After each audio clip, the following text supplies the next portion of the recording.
So, hello everyone. We are again with the ABG solving series. Today, Dr. Meenal is going to show how to solve two blood gases. Those who want to know how to solve the ABG step by step, they can go to the video. The link is given in the description. Now, we'll head toward the screen, desk, and see how we solve both the ABGs step by step.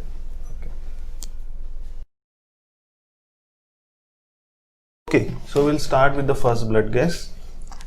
So as we know, while we look at the ABG, the first thing which need to be looked at is the PO2 level. So if we look at the PO2 level, it's 89.7 mm of Hg, which is a normal range. So Patient is oxemic, normal oxemia. Then the second thing, But on which, how much FiO2? This is on room air. Yes, sir, okay, this is so on it's room fine. air. Lungs are fine. Yes, Okay. next we'll have to look at the PCO2 level. So the PCO2 level is 15.8 mm of Hg, while the normal value is between 35 to 45 mm of Hg. So the PCO2 level has been decreased. So this means the patient is hyperventilating. Okay. Next we'll look at the pH level. The pH level is 7.287, and as we know, the normal pH is considered to be 7.4 for the cutoff value. Okay. Next we The range is 7.35 to 7.45. But we'll consider for practical solving, we consider the cutoff point to be 7.4. Next we look at the bicarb level. The bicarb level. So basically 7.287 denotes it is acidemia. So for acidemia, either the acid means the PCO2 should increase or the bicarb, which is the base, should decrease. So here definitely PCO2 is not increasing, in fact it is decreasing. So respiratory system can't be the cause of this acidosis. Look at the bicarb. When we look at the bicarb level, we can see the bicarb level in this is 7.4 millimoles per liter, and the normal is supposed to be between 22 to 26. The cutoff value being 24. So bicarbs are down. So that means it's a metabolic acidosis. So once you have known that it is a metabolic acidosis, you should calculate anion gap. So what is the anion gap? Sodium minus bicarb plus chloride. Okay, what is the sodium here? So we'll go to the anion gap. For the anion gap, we are taking out first the calculated or the actual anion gap. Actual, we are calculating the anion gap which is there in the blood gas. Sodium minus bicarb plus chloride. Sodium here is 135 and bicarb is 7.4 and chloride is 98.0. So it will come out to be 30.4. Okay, so the actual anion gap. Actual anion gap in the blood gas is 30.4. Now to differentiate between normal anion gap, high anion gap, or low or negative anion gap, you need to know what is the expected anion gap in this patient. So for the value for expected anion gap is the 12 minus, if we subtract, it's minus 2 for pH level, pH correction, pH less than 7.35, we'll subtract 2. So 12 minus 2, it will come out to be 10. We don't have an albumin value, so on clinical examination doesn't look like hypoproteinemia. So our expected anion gap is 10. Now as we see that the actual anion gap is more than expected plus 2. 10 plus 2. It's 10 plus 2. The 30.4 is way more than 10 plus 2. So it is high anion gap metabolic acidosis. Definitely the patient is having high anion gap metabolic acidosis. So but when you have high anion gap metabolic acidosis, HAGMA, you should always calculate the corrected bicarb to look for the hidden disorder.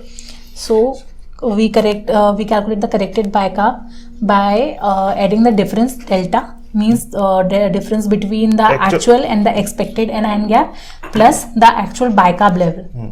So delta here we can see is 30.4 minus 10 plus bicarb level, as we can see in here, is 7.4. Okay. So it comes to be 20.4 plus 7.4, which is something 27.8, which is more than 26. So we can consider there is another added disorder along with metabolic So it is acidosis. metabolic That alkalosis. is metabolic. The bicarb range is 22 to 26 and our corrected bicarb is coming 27.8. So this patient is having HAGMA plus metabolic alkalosis. So giving you the background, this patient is a known case of diabetes and she is presented with very high sugars. So this patient is in diabetic ketoacidosis, urine ketones were last. So cause of HAGMA is diabetic ketoacidosis, and you know that diabetic ketoacidosis patients are usually very dehydrated.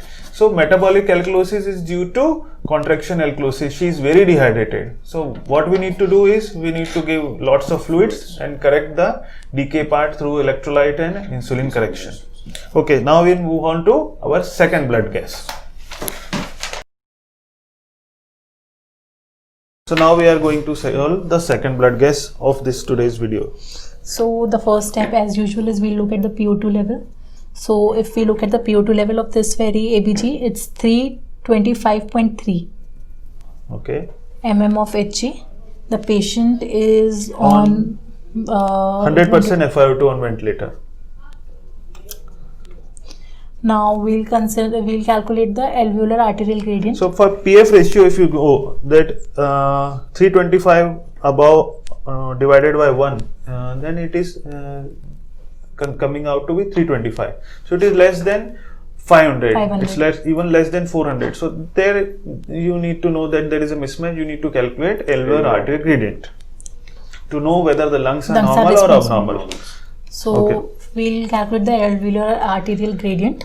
So the formula for this is 713 into FiO2 minus 1.5 into PCO2 level subtracted by the PO2 level. Is 1.25. 1.25. Okay. So 713 into 100 minus 1.25 into PCO2 level, we look at it, it's 40.6 minus PO2 level is 325.3. So it's 713 minus 50.75 minus 325.3. So how 713 minus 50.75 minus 325.3. So it comes out to be 336.95. So it is very high. So that means the patient, there is definitely some lung pathology in this patient. Alveolar arterial gradient is very high, but it is not less than 300, which is one of the definition for ARDS, the inclusion criteria. Okay. Now we'll look at the PCO2 level.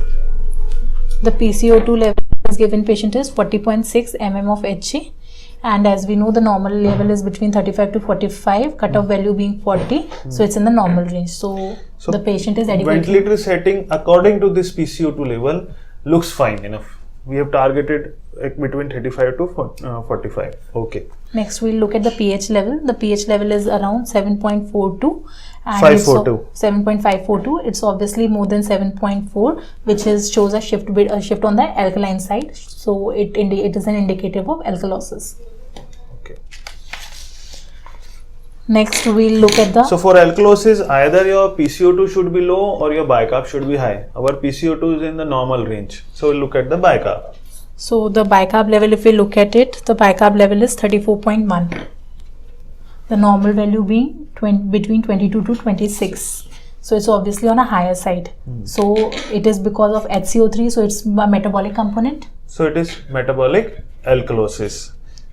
So in ICU scenarios, most common cause of metabolic alkalosis is either contraction alkalosis, hypovolemia or hypokalemia. We can see that this patient's potassium is 2.79, it is hypokalemic. So one of the cause for metabolic alkalosis in this patient is hypokalemia. Now we need to calculate the carbon dioxide compensation for metabolic alkalosis. How much the PCO2 should be there on this much level of bicarb? So as we know, for the bicarb change is from 24 to 34.1. So how much the bicarb change? Approximately 10. So how much your PCO2 should rise? The range should be 0.5 to 1. So, it should be at 1. So it 10 should be into in between. 0.5 So and it should 10 have into 1. So it should be, it should rise from 5 to 10. 10. So means from 40 to 45 or 50. But as we look at the O2, PCO2, it's in the normal range. 40. This patient is on ventilator and we have targeted the PCO2 level around 40. This is wrong in this patient. The PCO2 should be actually should be 45 or 50. This is a known case of COPD patient. What is happening? This patient is a CO2 retainer, was a CO2 retainer, and we have overcorrected the PCO2 levels on the ventilator for the sake of keeping the PCO2 in the normal range.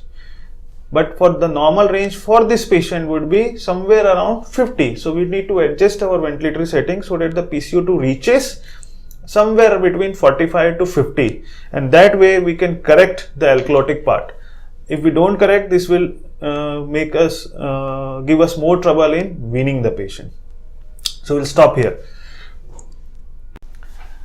Okay, so you have just seen how it's interesting to solve blood gases. So thank you, Dr. Meenal, for solving us the 2 blood gases. And the homework for those who are watching, you have to calculate the respiratory compensation in our first blood gas in this video. We'll see you next week. Till then.